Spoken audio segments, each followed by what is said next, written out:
दोस्तों, एक समय की बात है। गोवर्धन नाम का एक पशुपालक अपनी पत्नी दामिनी के साथ बीजापुर नामक गांव में रहता था। वह अपने मवेशियों को चराने के लिए पास के ही पहाड़ों पर ले जाता था।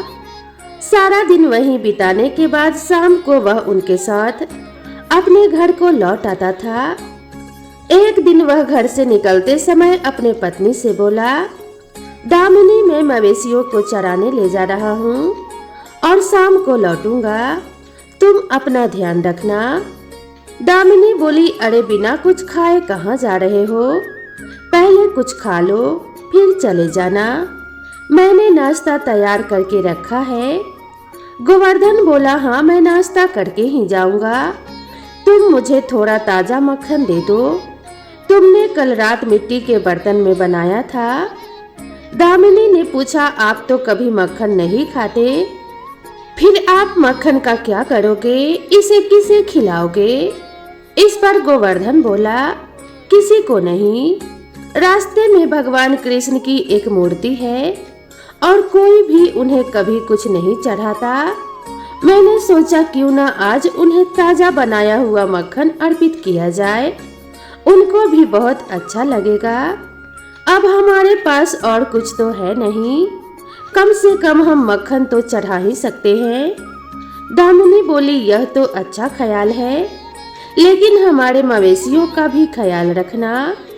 इन दिनों आप ज्यादा ही आध्यात्मिक होते जा रहे हैं, कहीं उनसे ध्यान न हट जाए। अपने पत्नी की बात सुनकर गोवर्धन बोला कि हाँ मैं ध्यान रखूंगा। गोवर्धन अपने पत्नी से नाश्ता और मक्खन साथ लेकर घर से निकल पड़ा। रास्ते में वो एक विशाल बरगद के पेड़ के नीचे भगवान कृष्ण की मूर्ति के पास रुक गया। जैसा कि वह हर रोज करता था, उसने पहले भगवान की मूर्ति से प्रार्थना की और फिर उनसे बातें करने लगा। वह उनसे अपनी दिनचर्या के बारे में बातें करने लगा। हे कृष्ण, जंगल के सभी खतरनाक जानवरों से मेरे मवेशियों को बचाने के लिए आपका बहुत बहुत धन्यवाद। आपकी कृपा से मेरा जीवन खुशहाल बीत रहा है। आज मैं आपके लिए अपने घर से ताजा मक्खन लाया हूँ, यह लीजिए, खा के देखिए, मेरी पत्नी ने निकाला है। आपको तो ताजा मक्खन पसंद है ना? इतना कहकर गोवर्धन ने मूर्ति के सामने मक्खन से भरा वो घड़ा रखा और फिर पहाड़ों में मवेशियों को चराने के लिए निकल पड़ा। सूरज डूबने के बाद वह वापस आया और फिर आकर श्री कृष्ण की मूर्ति के पास रुक गया। उसने देखा कि मिट्टी का वो पूरा घड़ा खाली था। खाली घड़े को देखकर वह आश्चर्यचकित हो गया और भगवान ने उसकी भेंट स्वीकार कर ली। यह सोचकर काफी प्रसन्न हो गया और कहने लगा कि हे कृष्ण, आपने आखिरकार मुझ पर दया की और मेरी भेंट स्वीकार कर ली। आप मेरी सारी बातें सुन लेते हैं, मैं तो धन्य हो गया। अगर आप स्वीकार करें तो मैं आपको प्रतिदिन खुशी से मक्खन अर्पण करूंगा, शुद्ध घर का निकाला हुआ मक्खन। गोवर्धन ने अपनी अपार प्रसन्नता व्यक्त की। वह बोलता ही जा रहा था। भगवान कृष्ण को गोवर्धन की मासूमियत और अत्यंत शुद्ध भाव भा गए। वह उस पर इतने प्रसन्न हो गए कि उसे दर्शन देने के लिए साक्षात उसके समक्ष प्रकट हो गए और बोले कि हे गोवर्धन, हमें तो मक्खन बहुत पसंद है, तो हम इसे स्वीकार क्यों नहीं करेंगे? गोवर्धन भगवान श्री कृष्ण की आवाज सुनकर चौंक गया। उसे यकीन ही नहीं हुआ कि वह हकीकत है। वह कहने लगा, भगवान कृष्ण, क्या आप स्वयं मुझसे बात कर रहे हैं? मैं तो आपकी आवाज सुनकर ही धन्य हो गया, पर अगर आप ही हैं तो मैं आपको देख क्यों नहीं सकता? अगर आप दर्शन देंगे तो मुझे यकीन हो जाएगा। भगवान कृष्ण उसके सामने प्रकट हो गए और गोवर्धन पूरी तरह से आश्चर्यचकित हो गया और कहने लगा, आप साक्षात मेरे सामने हैं, मैं आपका बहुत बड़ा भक्त हूँ, मैं प्रतिदिन आपको यहाँ आकर मक्खन का भोग लगाऊंगा।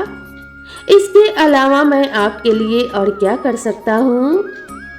भगवान कृष्ण बोले, हमें तुम्हारे द्वारा चढ़ाए जाने वाले मक्खन के अलावा और कुछ नहीं चाहिए। तुम्हारी भक्ति से हम अति प्रसन्न हुए हैं और तुम्हें वरदान देना चाहते हैं। तुम जो चाहो मांग सकते हो। गोवर्धन बोला कि हे कृष्ण, मेरे पास जो कुछ है मैं उसमें पूरी तरह संतुष्ट हूँ और मुझे कुछ नहीं चाहिए। मैं केवल हर दिन आपके दर्शन करना चाहता हूँ।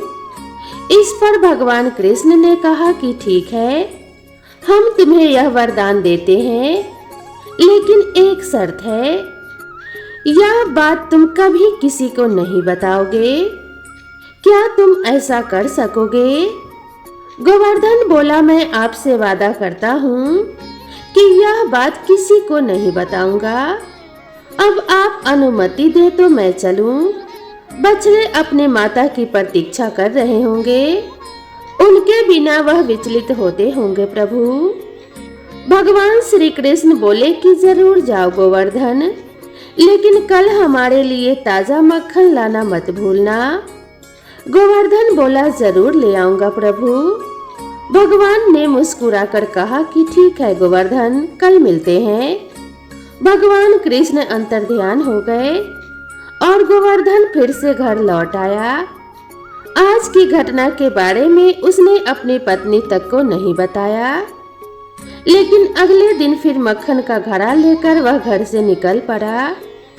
घड़ा कृष्ण जी की मूर्ति के सामने रखकर वह फिर से उनसे प्रार्थना करने लगा, भगवान कृष्ण कृपया मेरी भेंट को स्वीकार करें, मैं आपके लिए मक्खन लाया हूँ।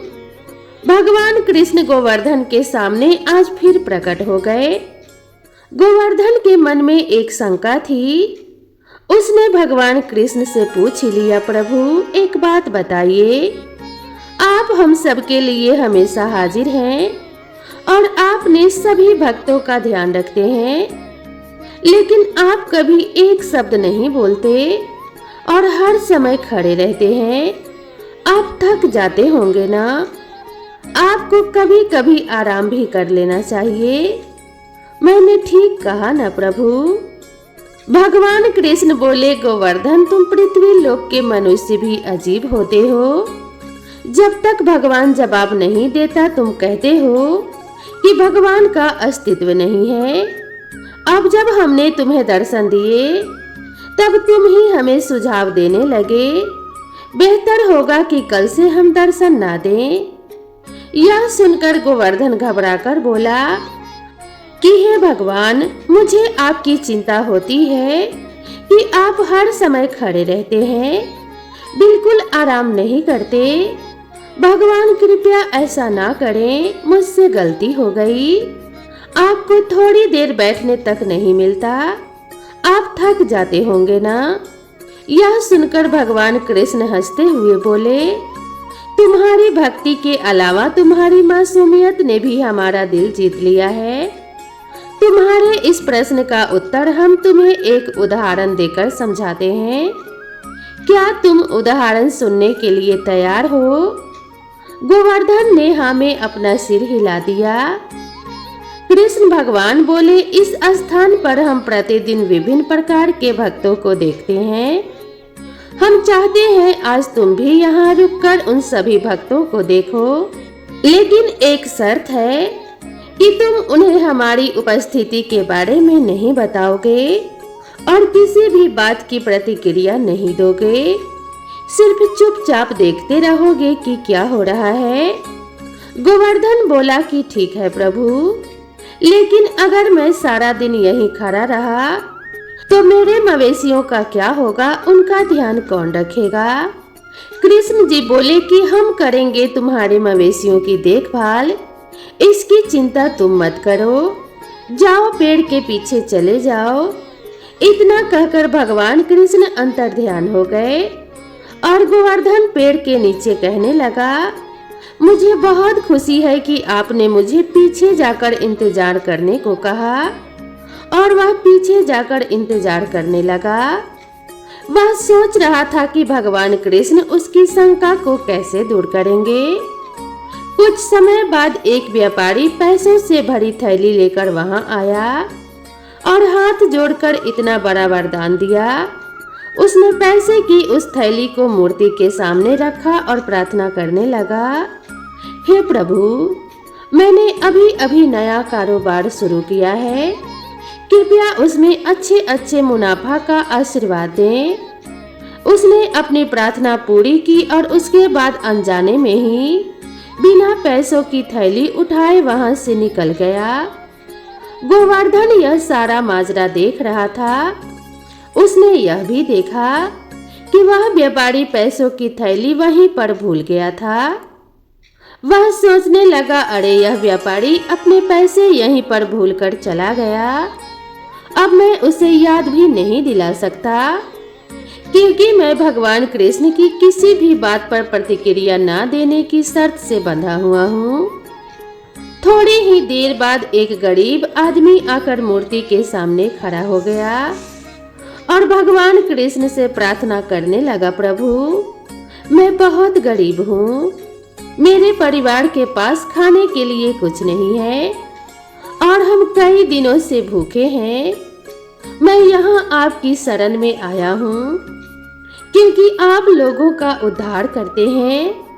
मुझे कोई ऐसा मार्ग दिखाओ जिससे मैं अपने परिवार का भरण पोषण कर सकूं। जैसे ही उसने भगवान से मदद के लिए प्रार्थना की कि उसे भगवान की मूर्ति के पास पैसों की थैली दिखाई दी, वह बहुत खुश हो गया और बोला कि हे भगवान, आपने इतनी जल्दी मेरी इच्छा पूरी कर दी।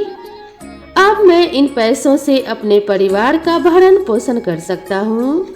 आप बहुत दयालु हैं प्रभु। वो गरीब आदमी पैसे की थैली लेकर वहां से खुश होता हुआ निकल गया और उसके फौरन बाद एक और भक्त भोलाराम, जो कि एक सपेरा था, वह भी प्रार्थना करने लगा, हे मेरे प्रिय कृष्ण, मैं सांपों को पकड़ने और लोगों की जान बचाने के लिए अपने काम से खुश हूँ, लेकिन मुझे कभी कभी डर लगता है। मेरे जीवन का कोई भरोसा नहीं। मेरे परिवार में कमाने वाला और कोई भी नहीं है। इसीलिए मैं आपसे प्रार्थना करता हूँ कि आप मुझे हर खतरे से बचाए रखें। यही मेरी आपसे प्रार्थना है। उसी समय वह व्यापारी अपने सुरक्षा कर्मियों के साथ पैसों की थैली लेने वापस आया। उसने देखा कि पैसों से भरी वो थैली गायब है और भोलाराम वहीं बैठकर प्रार्थना कर रहा है। उसने इसके लिए सपेरे को ही दोषी मान लिया और अपने सुरक्षा कर्मियों से कहने लगा, मैं पैसे की थैली यहीं भूल कर गया था, अब वह दिखाई नहीं दे रही है। जरूर इस आदमी ने वह थैली चुराकर उसमें से पैसे ले लिए होंगे। सुरक्षा कर्मियों ने भोलाराम को ही पकड़ लिया। बेचारा भोलाराम कहने लगा, मेरी बात मानो, मैं निर्दोष हूँ, मुझे छोड़ दो। जब मैं यहाँ आया तब पैसे नहीं थे। यह सुनकर वह व्यापारी गुस्से में बोला, क्या कहा थैली नहीं थी? मैं कुछ देर पहले ही थैली यहीं भूल कर चला गया था। तुम्हारे अलावा यहाँ कोई आता जाता भी दिखाई नहीं दिया। तुम झूठ बोल रहे हो। सच बताओ, पैसे कहाँ छुपाए? भोलाराम बोला, मैंने पैसों से भरी कोई थैली नहीं देखी है। मैं निर्दोष हूँ, मुझे छोड़ दो। भोलाराम उसे छोड़ देने की विनती करता रहा। गोवर्धन को भोलाराम के लिए बहुत बुरा लग रहा था। वह सोचने लगा कि हे भगवान, यह लोग तो बेवजह इस गरीब आदमी को फंसा रहे हैं। पैसे की थैली तो उस गरीब आदमी ने ले ली है। प्रभु, आप तो सब कुछ जानते हैं। अब आप उसे नहीं बचाएंगे तो मैं सब जाकर बता दूंगा। लेकिन भगवान कृष्ण ने कोई उत्तर नहीं दिया। यह देखकर गोवर्धन ने भगवान कृष्ण को किया हुआ वादा तोड़ दिया और उनके सामने आकर उन लोगों को सारी सच्चाई बता दी।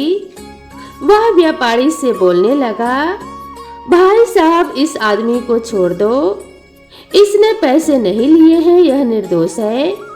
वह व्यापारी पूछने लगा, क्यों, तुम कौन हो और तुम्हें कैसे पता है कि उसने पैसे नहीं लिए हैं? गोवर्धन ने बताया कि मैं गोवर्धन हूँ और मैं पशुपालक हूँ। मैंने गरीब आदमी को यहाँ से पैसों की थैली ले जाते हुए देखा है और वह कुछ ही देर पहले उस दिशा में गया है। जल्दी करोगे तो वह रास्ते में ही मिल जाएगा।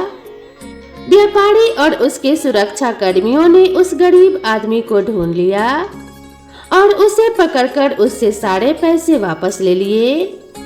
उन्होंने निर्दोष भोलाराम को छोड़ दिया। भोलाराम उसका आभार व्यक्त करके वहां से चला गया। उस निर्दोष आदमी को इंसाफ दिलाकर गोवर्धन बहुत खुश था। उसने भगवान कृष्ण को फिर से याद किया। गोवर्धन के याद करने पर भगवान कृष्ण उसके सामने फिर से प्रकट हुए। उसने फिर भगवान के सामने अपना संदेह व्यक्त किया, प्रभु आप चुप क्यों थे, जबकि आपके सामने ही पूरी घटना हुई।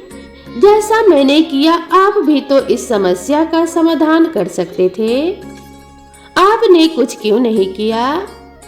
भगवान कृष्ण कुछ गंभीर होकर बोले, गोवर्धन क्या तुम्हें एहसास है कि तुमने अभी क्या किया?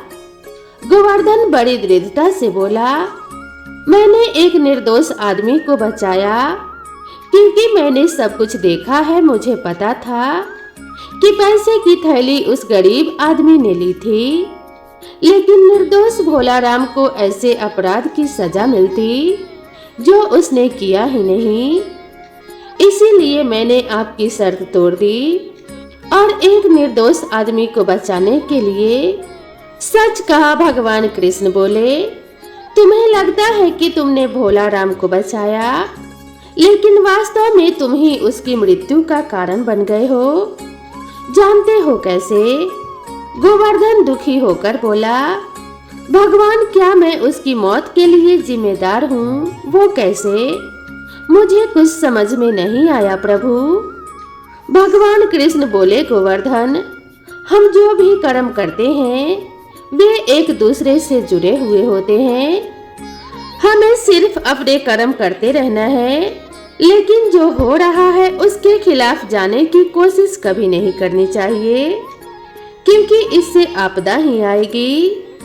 इसीलिए मैंने तुम्हें दर्शक बने रहने के लिए कहा था, किसी भी चीज का जवाब नहीं देने के लिए कहा था।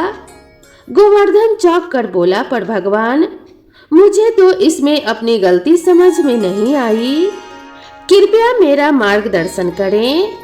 भगवान कृष्ण बोले, बताता हूँ। सबसे पहली बात यह है कि भोलाराम का कुछ समय पहले ही निधन हो गया है। गोवर्धन चौंक कर बोला, क्या भोलाराम की मृत्यु हो गई है? भगवान कृष्ण बोले, हाँ, यह तुम्हारी गलती के कारण हुआ है। अगर तुमने उसे जेल जाने दिया होता तो वह सांप को पकड़ने नहीं जाता और बच जाता, और बेचारा वह गरीब आदमी खुशी खुशी उन पैसों से अपने परिवार का जीवन चलाता और अपने परिवार पर खर्च कर देता। लेकिन अब उसे पहरेदार ने कैद कर लिया है और उसका परिवार भूख से मर जाएगा। और ऐसा इसीलिए हुआ क्योंकि तुमने मेरी बात न मानकर उन्हें सब कुछ बता दिया। गोवर्धन बोला कि हे प्रभु, लेकिन कम से कम मेरे कारण वह व्यापारी नुकसान से तो बच गया। भगवान कृष्ण बोले, तुम सही कह रहे हो, पर यह भी तो सच है कि अगर व्यापारी ने अपने पैसों की थैली खो दी होती तो इस नुकसान का उस पर ज्यादा असर नहीं होता, लेकिन उस गरीब आदमी को उस पैसे से ज्यादा फायदा होता और साथ ही भोलाराम जेल में रहकर बच जाता, अपने प्राण न खोता। गोवर्धन हाथ जोड़कर बोलने लगा, आपने जो कहा वह बिल्कुल सच है कन्हैया, मुझसे बहुत बड़ी गलती हो गई। मुझे आपके इरादों का एहसास नहीं हुआ। आप तो सभी के प्रभु हैं, सबके कर्मों का हिसाब रखते हैं, लेकिन फिर भी आप शांत रहे, क्योंकि नियति में जो लिखा है वैसा ही होना चाहिए। आप ही हैं जो हमारे भाग्य का फैसला करते हैं। लेकिन मैं आपकी मनसा को नहीं समझ सका। मुझे क्षमा कर दीजिए प्रभु, मुझसे बहुत बड़ी गलती हुई। भगवान कृष्ण बोले, इसमें गलती तुम्हारी नहीं है। गोवर्धन, यह होना तो पहले से ही तय था, इसीलिए परिणाम के बारे में मत सोचो। तुम सिर्फ अपना कर्तव्य करो और उसका फल देना भगवान के हाथों में छोड़ दो। इतना कहकर भगवान कृष्ण अंतर ध्यान हो गए और गोवर्धन अपना मिट्टी का घड़ा लेकर अपने घर वापस लौट आया। वो इस घटना को भूल गया। तो दोस्तों, इस कहानी से हमें यही सीखने को मिलता है कि इंसान को हमेशा अपने कर्म करते रहने चाहिए और उसका फल क्या होगा यह हमें ईश्वर पर छोड़ देना चाहिए, क्योंकि कर्म करना हमारे हाथ में है, लेकिन फल पाना हमारे हाथ में नहीं है। फल तो स्वयं हमें ईश्वर प्रदान करते हैं। तो दोस्तों, आप सभी को यह कहानी कैसी लगी कृपया कमेंट करके ज़रूर बताएं और इसी तरह की नई नई कहानियों के लिए मेरे चैनल से जुड़े रहें। तो दोस्तों, मिलते हैं इसी तरह की नई और ज्ञानवर्धक कहानी के साथ। तब तक के लिए नमस्कार।